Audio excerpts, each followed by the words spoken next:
this video I will be sharing my tips on how to get sub 120, sub 110 and sub 1 minute maybe.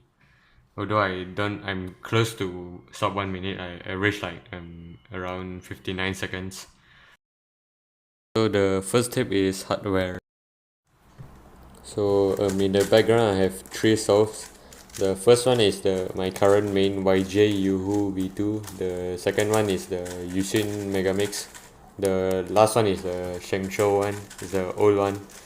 So the reason I filmed these three solves is to like show how hardware actually affects your times. So you ideally need to get a Megaminx that have corner cutting, that corner cuts, especially the reverse corner cutting. It's important.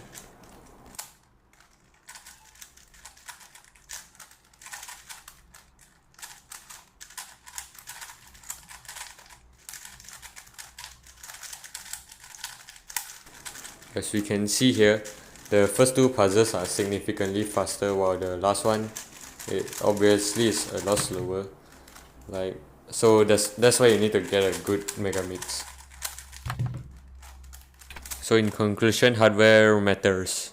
For S2L, you must have a fixed S2L order. My other tip for S2L is like, after you solve your S2L, you should immediately you should actually have a fixed S2L order.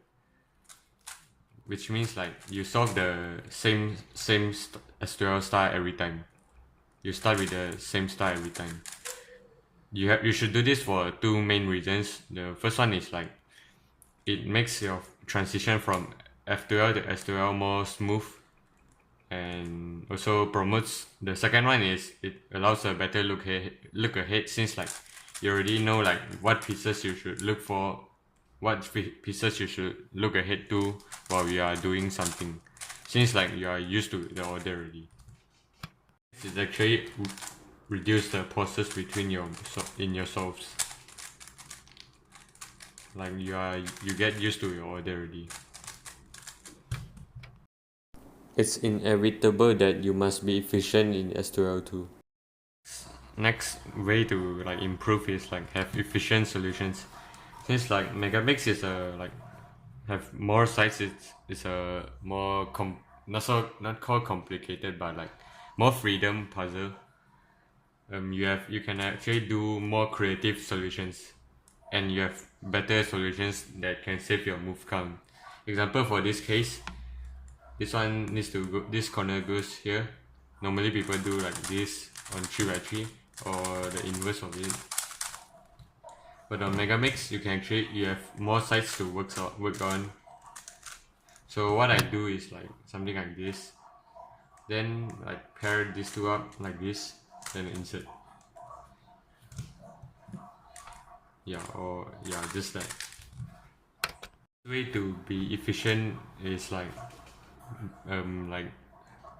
called block building. It's a technique where you just make use of blocks like this pair. Example, I see this, this yellow star edge, and this is just attached to this corner.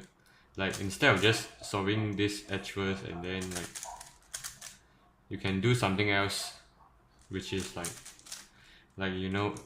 pair this edge to this, this corner to the edge, then solve it like that, which is so much more like faster. On the other hand, efficiency also plays a vital role in F2L as well.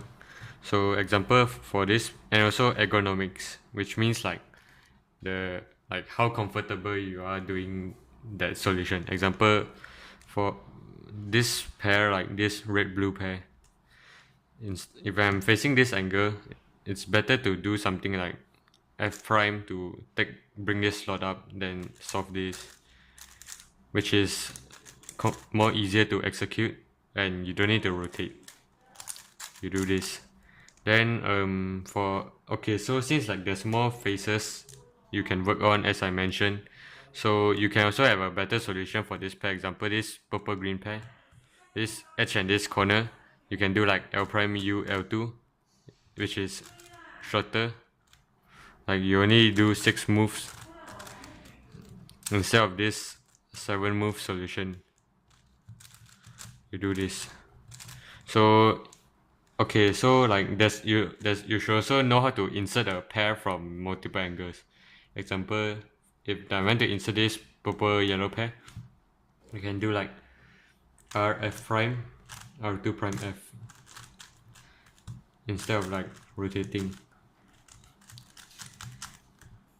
It have the same amount of moves, which are 4 moves, but this one is rotationless.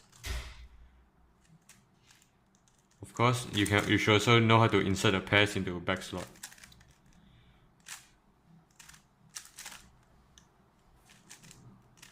Like that.